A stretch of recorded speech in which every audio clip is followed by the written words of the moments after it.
શિક્ષક મનીષભાઈ જોળિયાનો આજે જન્મદિવસ છે, તો શાળા પરિવાર વતી તેને આપણે એવી શુભેચ્છાઓ આપીએ કે તેઓ પોતાના જીવનમાં ખૂબ આગળ વધે, ખૂબ સારી પ્રગતિ કરે અને હજુ પણ નવું કંઈક ને કંઈક આપણી શાળા માટે લઈ આવે અને એનો એવી આપણે આ તકે અપેક્ષા પણ રાખીએ અને મા સરસ્વતીને પ્રાર્થના પણ કરીએ કે તેઓ પોતાના જીવનમાં ઉત્તરોત્તર છે એ પ્રગતિ કરે અને એ પ્રગતિના આપણે બધા સહભાગી બનીએ તેવી આ તકે અપેક્ષા રાખીએ. સરસ મજાનો આજે વિજ્ઞાન દિવસની તમે બધા ધોરણ 8ના ભાઈઓએ ઉજવણી કરી. ઘણા બધા સારા પ્રયોગો આજની તકે બધા બાળકો સમક્ષ રજૂ કર્યા. એ તમારી મહેનત છે, તમારો ઉત્સાહ છે કે તમે પણ આવનારા ભવિષ્યના કંઈક વૈજ્ઞાનિકો છો. બરાબર, એક નાનકડી સોયમાંથી માણસ સર્જન કરતો હોય છે, તો એ અહીંથી જ તમે આજે બેઠા છો, પણ આજ ભવિષ્યમાં તમે શું બનશો એ કોઈ નક્કી નથી હોતું, પણ એની પાછળ તમારી અથાગ મહેનત, બરાબર, એ મહેનત થકી છે એ તમે આગળ વધતા હોય છે. તો જીવનમાં હંમેશા વ્યક્તિએ છે એ શીખતા રહેવું જોઈએ. આજે ભલે અમે શિક્ષક બની ગયા, પણ આજે પણ અમે નવી વસ્તુ શીખીએ છીએ, કારણ કે જે માણસ શીખતો નથી એ કાંઈ નથી કરી શકતો. બરાબર, સંસ્કૃતમાં એક કહેવત આવે છે કે ભાઈ સૂતેલાનું ભાગ્ય છે સૂતેલું રહે છે અને બેઠેલાનું ભાગ્ય બેઠું રહેલું છે. પણ ફરે તે છરે, એટલે કે જે ફરતો રહે છે, એટલે કે જ્ઞાનની બાબતમાં જે વ્યક્તિ કાયમ શીખતો રહે છે એ ક્યારેય જીવનમાં પાછો નથી પડતો. એમ તો બાળકો તમારે પણ ઘણા બધા એવા તમારી પાસે છે ઉદાહરણો છે. તમારી કરતા હોતા સાહેબનો અવાજ ધીમો પડી ગયો. વૈજ્ઞાનિકોના પ્રયોગો વાંચો, સરસ મજાના પ્રયોગો કર્યા.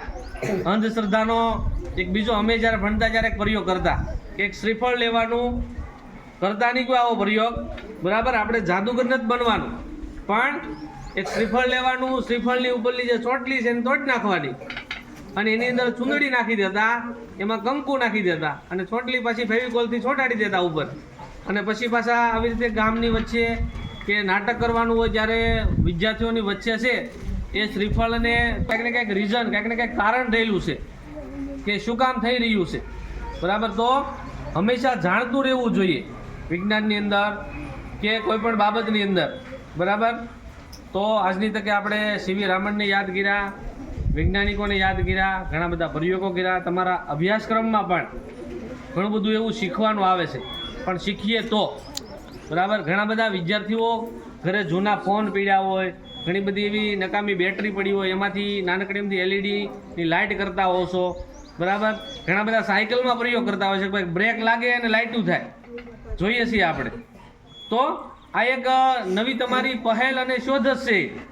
બરાબર, અહીંયા આપણે દાખલા તરીકે અહીંયા બેઠા પ્રયોગ કરવો હોય તો કરી શકાય કે હું દાખલા તરીકે અમૃત સાહેબને પાછળ ખુરશીમાં રૂમાલ મારું અને તમે અડો એટલે કરંટ આવે. એ શેના કારણે આવે એ મને ખબર નથી, પણ એની પાછળ પણ કંઈક વૈજ્ઞાનિક કારણ છે.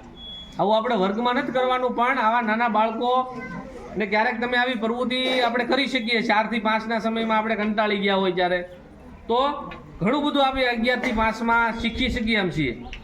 તો કાયમી માટે ફરીવાર મનીષભાઈને છે આપણે એના જન્મદિવસની શુભેચ્છા સાથે ભાઈ બાવા નવા કાર્યક્રમો શાળામાં થતા રહે અને એ શીખતા રહીએ આપણે, જેથી કરીને આપણે ભવિષ્યના એક ભારતના સારા નાગરિક તો બનીએ જ છીએ, પણ સાથે સાથે આપણે આપણા જીવન માટે પણ કંઈક એમાંથી પ્રેરણા લઈ અને આપણે આપણું જીવન છે કંઈક વિશેષ અને ઉત્તમ સારું બનાવીએ તેવી આ તકે અપેક્ષા રાખી અને ફરીવાર આ વૈજ્ઞાનિકોને એકવાર વિનંતી કરું છું કે આજના દિવસે આવી અને એકાદું વૈજ્ઞાનિક વિશે